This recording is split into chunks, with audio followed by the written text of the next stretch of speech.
Hello, everybody who have tuned in. Thank you for your time. I appreciate you tuning in. I have a share today about tea dyeing paper.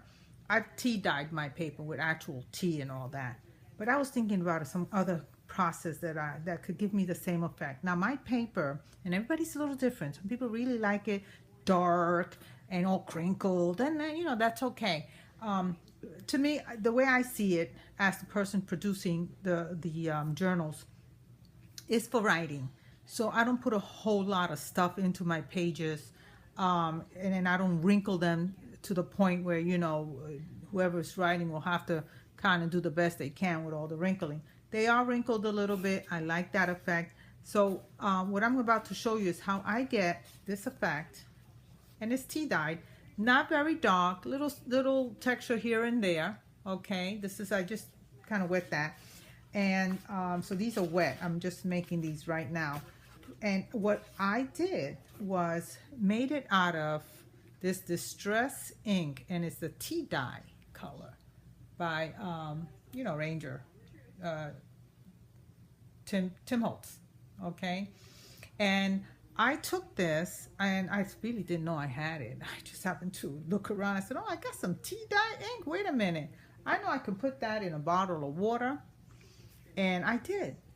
And I tried it. And I put more drops in it to get it the darkness, the shade that I like. And I like this shade because it's not too dark, but then it really changes a white page to a nice vintage look. And that's the effect that I was looking for. Because if you compare this one to this one, it's a big difference. Okay, this is what I'm using. So what I've done also is take some green, a little bit of green. It looks really nice. Let me see, I did spray one in here. So that's what I do. Look, I take a box. This box, okay, for those who keep a box to mist, let me tell you, that has a lot of color.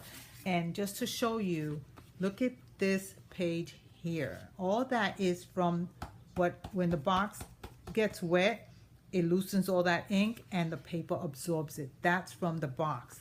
Okay, I didn't spray this one.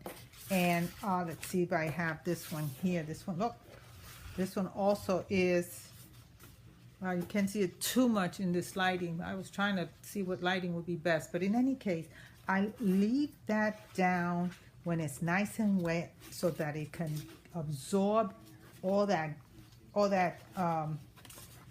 color that's on the bottom of this box. And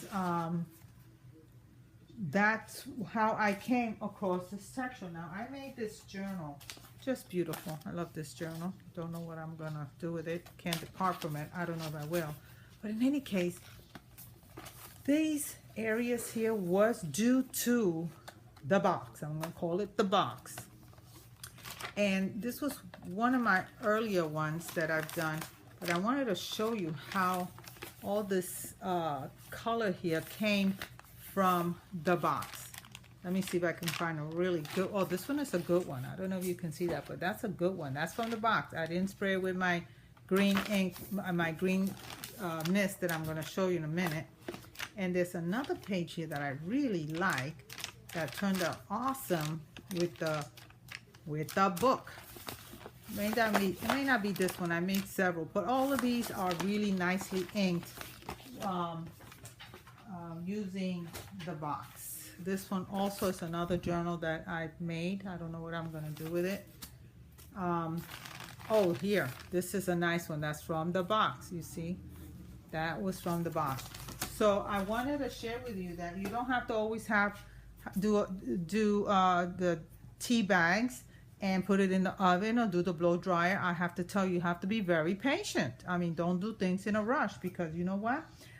Once I wet these, I have the air conditioner that blows my direction. So I take these, and once it dry a little bit, they absorbed some of that ink that I'm telling you about the box. Once they absorb some of that ink, and I'm satisfied with the way they look, so they dry up a little bit, I take them all together. This is a signature. Oh, look at that.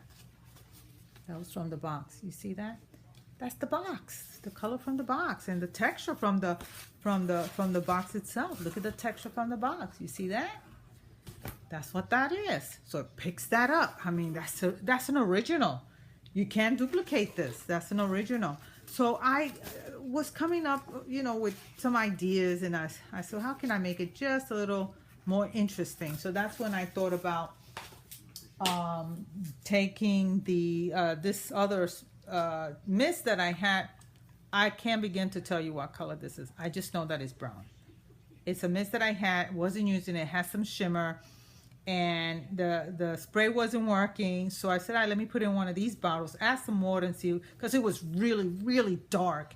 And I decided, all right, let me add some water so I can get to use it, because I've had it for a while and I didn't use it. I also did a green mist, and I used this just to give it a little bit of that green look. So, I mean, you know, if it doesn't pick it up from the box, I may spray, let's see, this one picked it up from the box, so I won't do it. And I'm not going to do every page, but I figured a page or two, you know, here in the corner or in the center or on the side, you know, so that when this dries, you have that nice color, a hint of something else on that page. So I'm loving how these are coming out. Look how nice that is. I don't know if you can see that, but it is just really, really nice. So what I'm going to do to this one, as you can see, it's nice and white. Doesn't matter if the other pages get wet. I'm just going to move this one out of the way, though. I kind of spritz this a little bit too. And right away, picks up, look at the color. I don't know if you can see it because this lighting is the worst, but I guarantee you're going to love this. And what I do is I just kind of put it down. Just put those on the side. Doesn't matter if they fold on each other. They'll dry and they don't get stuck to each other. But I kind of laid them out a little neater. I'm going to just lay it down over here like so. See if it picks up anything. And you see it did pick up a little bit of the green. Since this is the eighth piece, the page, I'm not going to put any more right now. I'm going to let this just sit there. The rest can stay just as they are. It doesn't matter.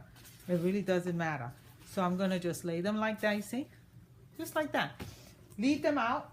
I'm not going to bother them for a little while. Leave them, put them somewhere they're not in your way. And and then you just assort them. And what I've done here, I have these two. Look at that. That's from the box. And this is when I actually mixed it with the green. Okay, when I mixed it with the green. So I have these two signatures that are gonna go to this journal, and that's it. That is my journal. Isn't that nice? So this is gonna be a short video. So that's all I have for you. I think this tea dyeing without using tea and going through that whole process of putting it in your oven or blowing it, I think that if you just take your time, don't rush it, go ahead and wet your paper, leave it, because all you have to do is spritz it and then just leave it, you know, and you don't have to be watching it or babying it or not. Or so anyway, I know I said that wrong. But in any case, have fun, give me a like, see you soon, bye.